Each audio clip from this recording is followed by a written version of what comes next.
जब भी हम अपने इमेजिनेशन की दुनिया के बारे में लोगों से बातचीत करते हैं कि मैं ऐसा कुछ इमेजिन करती हूँ, मुझे इस तरह के इंट्यूशंस आते हैं, खुद को मैं इस तरीके से विजुअलाइज करती हूँ।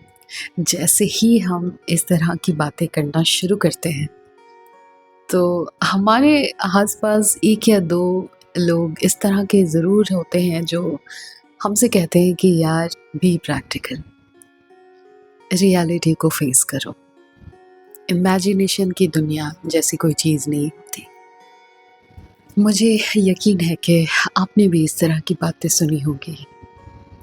लेकिन अब इस बात पर कोई संदेह नहीं है कि positive affirmations, positive energy, subconscious mind, जो हमें सपने आते हैं, इंट्यूशन आते हैं, विजुअलाइजेशन, इन सबको अब किसी प्रूफ की ज़रूरत नहीं है। साइंटिफिकली इसको इस्टेब्लिश किया जा चुका है।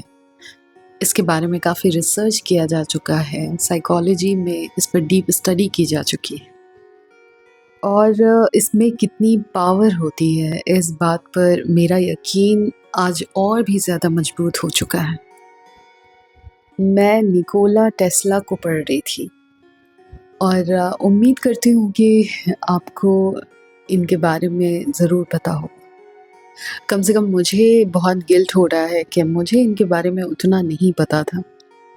और जब मैंने पढ़ा तो मुझे और भी ज़्यादा दुख हुआ कि एल्बर्ट आइंस्टीन, थॉमस एडिशन, इन सब का नाम हमें पता है, इनका काम हमें पता है, पर निकोला टेस्ला के बारे में हमने उतना पढ़ा ही नहीं है।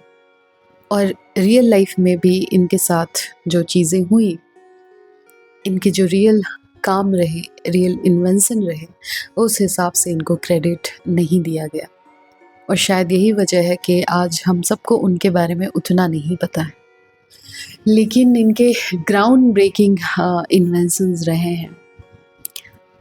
आपने एसी, डीसी ये चीज़ें किताबें में पढ़ी होंगी।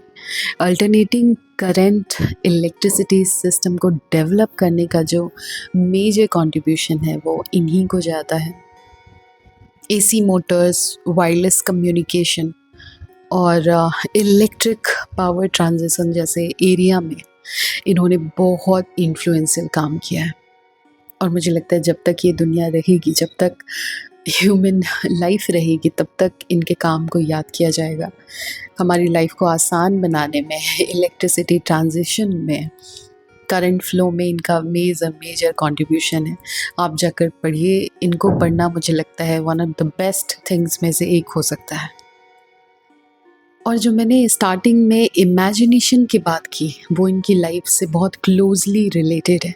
इसलिए मैंने कहा कि जब भी आपको लगे कि आप कुछ इमेजिन कर रहे हैं, जब भी आपको लगे कि आप कुछ विजुअलाइज कर रहे हैं, तो वो चीज़ें फॉल्स नहीं होती। कई बार एक्चुअल वर्क से पहले हम अपने दिमाग में चीज़ों को इमेजिन करते हैं, प्रॉब्लम को सॉल्व करते हैं, और वहाँ से कुछ बहुत अच्छी चीज़ें बाहर निकल के आती हैं। और इनकी लाइफ का जो मेरे लिए सबसे इंटरेस्टिंग पार्ट था वो यही कि इनके लाइफ में विजुअलाइजेशन का बहुत बहुत प्रोमिनेंट रोल रहा है। एक्चुअल में जो इन्वेंशंस इन्होंने किए, उनको इनकी खुद की ऑटोबायोग्राफी में इन्होंने खुद लिखा है कि जो भी चीज़ें ये बनाते थे, उन सारी चीज़ों को पहले ये दिमाग में विजुअलाइज करते थे। और ना सिर्फ विजुअलाइज करते थे, बल्कि कोई मशीन है तो मशीन के पार्ट्स कैसे रन कर रहे हैं, किस पार्ट्स को चेंज करने की ज़रूरत है, पूरा प्रॉपर फंक्शनिंग कैसे हो रहा है, ये सब कुछ ये अपने दिमाग में ही इमेजिन कर लेते थे, क्या चेंज करने की ज़रूरत है। और जब फाइनली इन्हें लगता था कि नहीं, अब शायद ये मॉडल काम कर सकता है, देन वो उसको फिज़िकल वर्ल्ड में इंट्रोड्यूस करते थे। तो ये इनका पूरा वर्क प्रोसेस था जो बहुत बहुत इंटरेस्टिंग है। और ये पैटर्न इनके चाइल्डहुड में ही दिख गया है। ये बहुत कुछ विजुअलाइज करते थे और धीरे धीरे इतनी सारे इंट्यूशंस और विजुअल्स इनको आने लगे थे कि धीरे धीरे उनको स्टडी करना इन्होंने सीखा प्रॉपर, उनको कैसे स्ट्रीमलाइन किया जाए, वो सारी चीज़ें इन्होंने सीखी। और ये क्वालिटी उनको उनकी मदर से मिली थी। कहने का मतलब है कि विजुअलाइजेशन में जो पावर है, उसके थ्रू हम कुछ ऐसा अचीव कर सकते हैं रियल लाइफ में, जो शायद ग्राउंड ब्रेकिंग हो सकता है। और इसका लाइव एग्जाम्पल हमारे सामने है निकोला टेस्ला।